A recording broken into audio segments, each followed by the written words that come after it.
சாலை விபத்துகளை தவிர்ப்போம். சாலை விபத்துகளை தவிர்ப்பது யார் கையில் இருக்குது?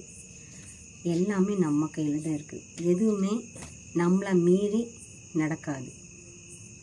நம்ம வண்டி ஓட்டிகிட்டு போகும்போது கொஞ்சம் நிதானமாக, ஜாக்கிரதையாக, குடும்பத்தில் இருக்கிறவங்கள மனசில் நினச்சிக்கிட்டு நாம் வண்டி ஓட்டிகிட்டு போகணும். அப்படி வண்டி ஓட்டிகிட்டு போனால் மட்டும்தான் நம்ம உயிர் நமக்கு. நம்மளை மீறி நடக்கிற செயல் அப்படின்னு நாம் இதை எடுத்துக்கக்கூடாது. தலைக்கவசம் முக்கியமாக நாம் அணிஞ்சிக்கணும். அப்போ தான் கீழே விழுந்து அடிபட்டால் கூட, பின் மண்டையில் அடிபட்டால் உடனே மரணம் வர்றதுக்கு வாய்ப்பு இருக்குது. ஸோ அதனால தான் தலைக்கவசம் அணியணும் அப்படின்ட்டு சொல்கிறாங்க. தலைக்கவசம் கட்டாயம் நாம் அணியணும். சாலை விபத்துகளை எப்படி நடக்குது அப்படின்னா, நம்ம அதி வேகமாக போகிறோம். எப்போவுமே வேகமாக வண்டி ஓட்டிகிட்டு போகக்கூடாது. அப்புறம் ஃபோனில் பேசிட்டு வண்டி ஓட்டிகிட்டு போகக்கூடாது. கவனமெல்லாம் ஃபோனில் தான் இருக்கும். அதனால் நாம் வண்டி ஓட்டிகிட்டு போகும்போது ரோட்டை மட்டும்தான் பார்த்து ஓட்டிகிட்டு போகணும்.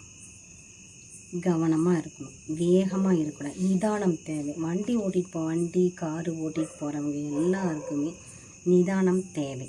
யாருமே இப்போ இருக்கிற அவசரத்தில் யாருமே நிதானமாகவே இருக்கிறதே இல்லை. அவங்கள ஓவர்டேக் பண்ணிவிட்டு நம்ம போகணும் அப்படின்ட்டு தான் மைண்டில் வச்சுக்கிட்டு வேகமாக போகிறாங்க. அதுவும் வளைவில் பார்த்திங்கன்னா அவ்வளோ வேகமாக போவாங்க. எதுக்கு இந்த அவசரம்? அந்த ஒரு நொடி தான் நம்ம வாழ்க்கையே புரட்டி போடுது. இப்போ இந்த ராகுல் தம்பி இறந்தது அதிவேகம். அந்த அதிவேகமாக போகாமல் நிதானமாக போயிருந்தால் இந்த அசம்பாவிதமே நடந்திருக்காது. ஸோ அதை மனசில் வச்சுக்கிட்டு நீங்கள் இனிமேல் நம்ம குடும்பம் நமக்காக அங்கே காத்துக்கிட்டு இருக்கு, சரிங்களா? அதை மனசில் வச்சுட்டு நீங்கள் தயவு செய்து நீங்கள் நிதானமாக வண்டி ஓட்டிட்டு போங்க. இப்போ ராகுல் தம்பி, அந்த தம்பி இந்த மாதிரி ஆயிடுச்சு, அசம்பாவிதம் நடந்துருச்சு. அந்த குடும்பம் நீ எப்படி சொல்லுங்கள் பார்க்கலாம்? அந்த குடும்பத்துக்கு இழப்பு தானே, பேரிழப்பு. இழப்புன்னு சொல்கிறதுக்கு இல்லை, ரொம்ப ரொம்ப பேரிழப்பு. அவங்க மனைவி, அவங்க பெற்றவங்க நினச்சி பாருங்கள். அவங்கள நம்பி தானே குடும்பம் இருக்குது. தயவுசெய்து வண்டி ஓட்டிகிட்டு போகிறவங்க தயவுசெய்து நிறுத்தி நிதானமாக வண்டி ஓட்டிகிட்டு போங்க. நான் நிறையா லைவில் சொல்லியிருக்கேன், வண்டி ஓட்டிகிட்டு போகும்போது மெதுவாக போகணும் அப்படின்னு சொல்லிட்டு. தயவு செய்து ஆண்கள் பெண்கள் 2 பேருமே, குறிப்பாக இந்த சின்ன பசங்கள்லாம் எப்படின்னா, அவங்களுக்கு வேகம் அப்படின்றது ஒரு பொருட்டாகவே தெரியாது. வேகமாக போனால் தான் அவங்களுக்கு ஒரு தில்லு அப்படின்ற மாதிரி, ஒரு பெருமை அப்படின்ற மாதிரி.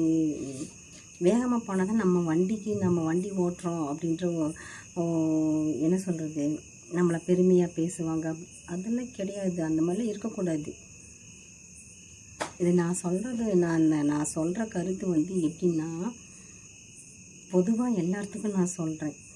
அதாவது ஒரு தாய் உள்ளம் எப்படி சொல்லுவாங்க, தாய்மை, அம்மா எப்படி சொல்லுவாங்க, அம்மா எப்படி பையனுக்கு மகனுக்கு சொல்லுவாங்க, அந்த மாதிரி தான் நான் சொல்கிறேன். தயவு செய்து வண்டியில் மெதுவாக போங்க. நன்றி.